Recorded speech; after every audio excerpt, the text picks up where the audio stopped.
মানুষকে উপকার করলে আপনার নিজের পিঠে ছাল থাকবে না। আপনি মানেন বা না মানেন, এটাই বাস্তব। দেখুন, অর্জুন গাছই তার সব থেকে বড় প্রমাণ। ঠিক তেমনি এই সমাজে আপনাকে টিকে থাকতে হলে আপনাকে অবশ্যই শক্ত হতে হবে, নইলে মানুষ পা দিয়ে পিষে চলে যাবে, যেটা আপনি স্বপ্নেও টের পাবেন না। আপনি আপনার শারীরিক শক্তি থেকে মানসিক শক্তিটাকে বেশি জাগ্রত করুন, কারণ মানসিক শক্তির উপর কোনো শক্তি নেই। আপনার মানসিক শক্তি যদি 100-এ 100 থাকে, তাহলে আপনি যে কাজ করতে যাবেন সেই কাজের 80% ওই মানসিক শক্তির দ্বারাই হয়ে যাবে। কেননা মনের বল থাকলে শরীর তার কাজটি ঠিকঠাক করে দেয়।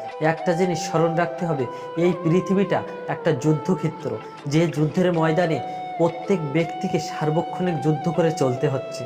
এই জন্য কোনো কাজের আগেই সেই কাজের ভালো মন্দ সব আপনাকেই ভেবে নিতে হবে। যখন কোনো সমস্যা বা দুশ্চিন্তার ভিতরে থাকবেন, তখন আপনি একা সবসময় কম থাকবেন, কারণ আপনি যত একা থাকবেন তত টেনশন দুশ্চিন্তা আপনাকে পেয়ে বসবে। কারোর মুখের কথায় নিজের মনের কথাগুলো বলবেন না, কেননা আপনার দুর্বলতা দিয়েই সে কিন্তু সুযোগে থাকবে আপনাকে ক্ষতি করার। আর সকলের কাছে ভালো হতে যাবেন না, কারণ আপনি যত ভালো হবেন সমাজের মানুষ আপনাকে তত নষ্ট করে দেবে। দেখেন না, চিনি আর লবণ একই রকম দেখতে, একই রকম সাদা, কিন্তু চিনিতে পিঁপড়ি লাগে, লবণে লাগে না।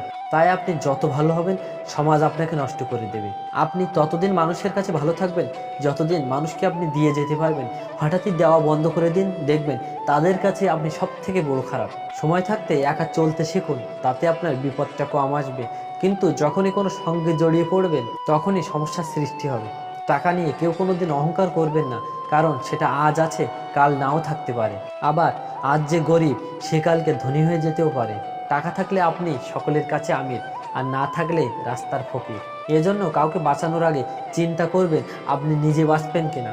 আপনি নিজেই যদি না বাঁচেন, তাহলে আরেকজনকে বাঁচিয়ে কি করবেন। আপনি নিজে বেঁচে থেকে আরেকজনকে বাঁচান, যাতে আগামীতে আরও মানুষকে বাঁচাতে পারেন। কখনো কারোর ভালো না করতে পারলে খারাপ করতে যাবেন না, তাতে কিন্তু আপনার অভিশাপ লাগবে। জীবন থেকে যে ছেড়ে যাওয়ার সে যাবে, তাই বলে কখনো আফসোস করবেন না, কারণ যে আপনার মন থেকে ভালোবাসে সে আপনার হাজার দুঃখ কষ্টের মাঝেও আপনার কাছে থাকবে, কখনো আপনারা ছেড়ে যাবে না। কখনো কোনো মহৎ কাজ করার ইচ্ছা থাকলে এলাকার বাইরে গিয়ে করুন, কিন্তু এলাকার ভিতরে থেকে যখন আপনি সে কাজটি করবেন, তখন সকলে বলবে আপনি ধান্দাবাজ। ধরুন, পৃথিবীতে 1 কেজি সোনার মূল্য যদি 1 কোটি টাকা হয়, তাহলে 1 কেজি সাপের বিষের মূল্য 5 কোটি টাকা। এখানে সমাজের মিল কোথায় জানেন? ন্যায়ের থেকে অন্যায়ের মূল্য অনেক বেশি। এ যুগে আপনি যেচে কারোর উপকার করতে গেলে সে আপনার কথা নেবে না, সে ভাববে আপনি তার ক্ষতি করতে গিয়েছেন। কিন্তু যারা প্রকৃত ক্ষতি করবে তার কোলে কাছে যাবে এবং তার বুদ্ধি নিয়েই সে চলবে।